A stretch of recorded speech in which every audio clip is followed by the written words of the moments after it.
Greind er gríðarlega flókið fyrirbæri. Það er oft talað að þeir sem eru gáfaðir séu greindir. En greind er ofboðslega flókin.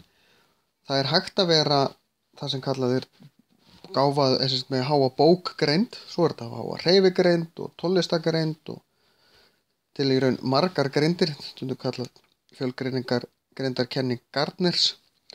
En það er ekki alveg það sem ég ætla að tala um núna. Greind er ekki til dæmis það að muna mikið, það er bara að hafa gott minni. En greind er meira að geta notað það sem maður veit til þess að leysa vandamál. Það eru til alls konar greindarpróf sem að mæla greindarvísitölu, en þessi próf eru mjög ónákvæm og í raun er ekkert hægt að mæla greind. Öll svona greindarvísitölupróf þau ganga út frá einhverjum forsendum, en þessar forsendur eru alltaf mjög skrýtnar og það er ekki til neitt sem heitir svona eitt alvöru greindarvísitölupróf. Þau eru mjög sérstök öll þessi próf.